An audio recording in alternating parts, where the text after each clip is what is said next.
Painting the unknown. Imagining the future. Let your mind experiment and experience more possibilities in time and space. I'm Shuiwa. Welcome to Shuiwa Science Fiction Stories.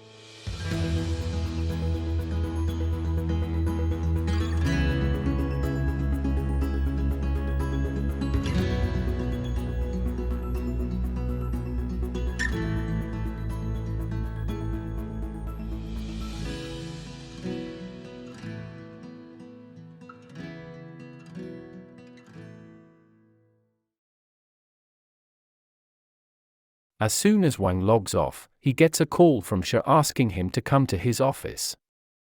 When he arrives, he is met by computer specialist Bingbing and Cheng, Shen Yufei's spacey husband. Wei explains that his life is in danger, though General Chang and the rest of the Battle Command Center do not know this yet. At Shen's urging, Wei begins to tell Wang his life story. As Wei tells it, he was always a lazy person, ever since childhood.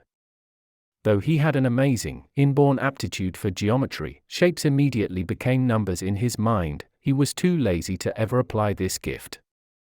Eventually, Wei got a series of degrees, but when he finally got a job at a college, he was too bored to take teaching seriously.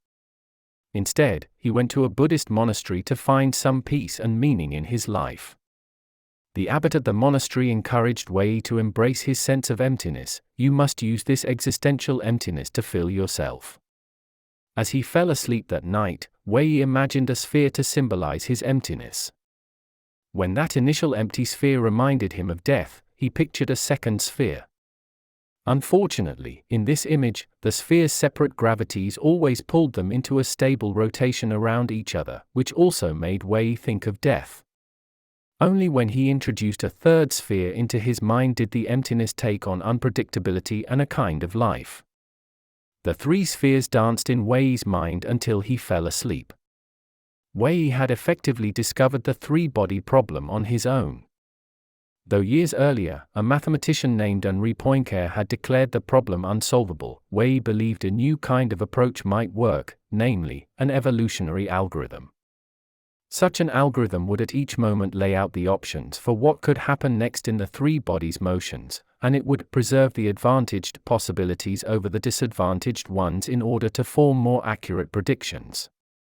Such an algorithm would take a tremendous amount of computing power, and Wei only had paper at the monastery. Still, Wei worked tirelessly, discarding his notes as he went.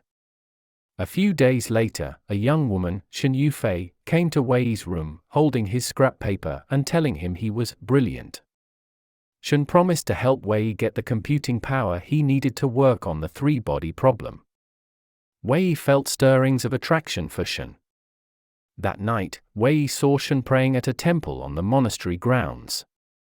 When he got closer, he heard her say, "Buddha, please help my lord break away from the sea of misery." When Wei asked Shen if this lord was part of Buddhism, she said no and hurried away.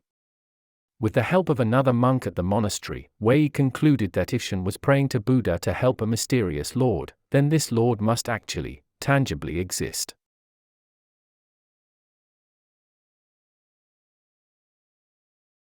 Though the monks warned him against it, Wei left with Shen. Soon after, the two were married. Though there was never any real passion or love, Shen was only interested in solving the three-body problem. While Shen worked on the frontiers of science, Wei was trying to improve his algorithm. For the most part, the two had lived in peace, until yesterday.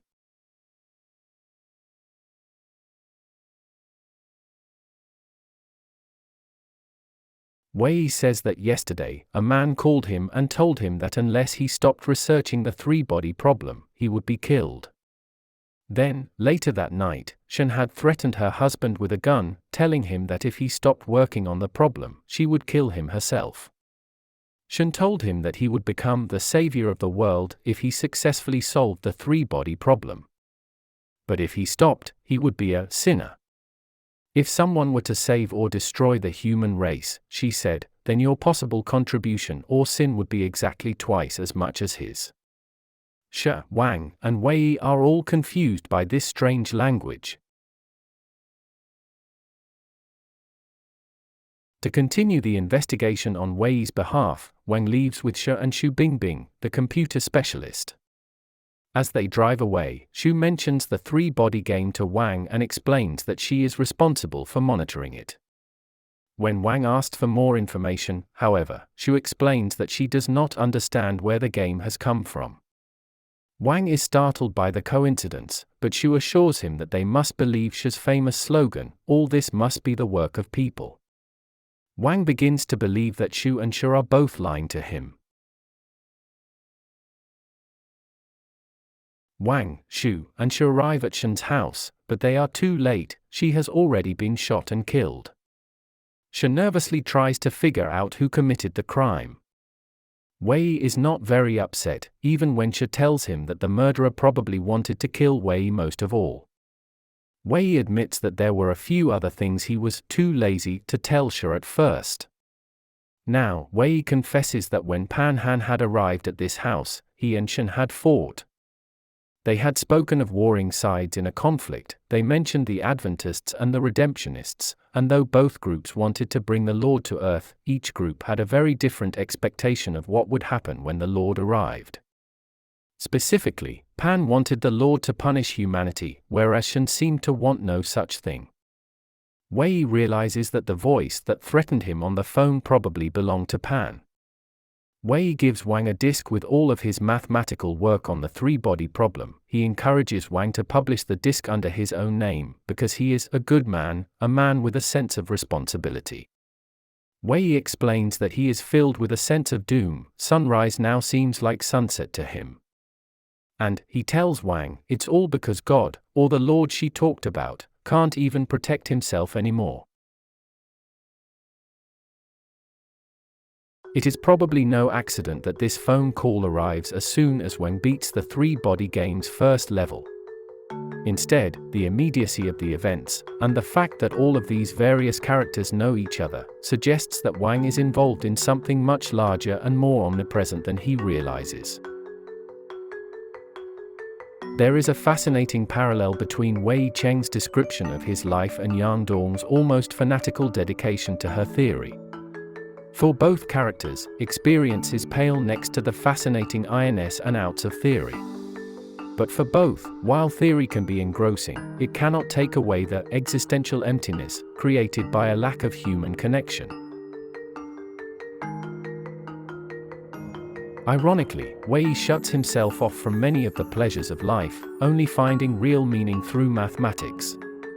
Unlike most mathematical thinkers, however, Wei finds joy and excitement in unpredictability. Only when geometric theory denies him easy answers does it start to become as textured as lived experience. The idea of an evolutionary algorithm further links what Wei studies to life and human experience. Evolution is a theory that comes out of natural science and that is meant to describe the way organisms grow and change. Wei's solution to the three-body problem is therefore incredibly complicated. Rather than providing a blanket template like Copernicus did, Wei's equation must be constantly updated as it evolves. Most of the couples in the novel are linked by science: Shaolin and Yizhutai, Yi Wenjie and Yang Weining, Yang Dong and Ding Yi, and now Wei Cheng and Shen Yufei. This pattern perhaps suggests a tendency to prioritize work or abstraction over intimacy and romance. It is notable, then, that both Wang and Shu are married to people outside of their fields, or at least not explicitly in their fields. In the time of Copernicus and Pope Gregory, conversations about the solar system were inexplicably linked to religious belief, so it is unsurprising that the same would be true here. But in this passage, readers are forced to grapple with a nearly impossible question: what does it mean to believe in a faith that is in some way visible or tangible? Though Wei is working on the three-body problem, he himself is not actively involved in the frontiers. It can then be inferred that Shen likely married Wei in order to have access to his research, potentially sharing it with the frontiers for her own ends. Like Shen's comment about the Lord in the Buddhist monastery, her phrasing "twice as much" suggests that she is going off more than faith. There is some real, live entity that she is trying to protect. And, tellingly, for the first time since Yi Wenjie's youthful anger, the question of saving, or destroying, the human race has resurfaced. What seems like a purely theoretical question in fact has life or death consequences, for someone like Wei, but also potentially for humanity as a whole. In addition to Wang's increasing certainty that the three-body game is part of a larger sea change, one that Shu is likely involved in, this passage is important for its emphasis on the work of people. On the one hand, the novel has demonstrated many times that human agency is limited, and that larger, unseen forces are always at play. And on the other hand, Shu's practical, intuitive, humanist approach to life allows him to find solutions and patterns when others cannot. Wei's strange laziness even in the face of his wife's death once more illustrates the danger of a life so wholly devoted to theory. All Wei cares about are the shapes inside his mind, the people and relationships around him cannot measure up. Shen and Pan are two of the most respected scientists in the world, but the way they are speaking sounds more cultish than scientific.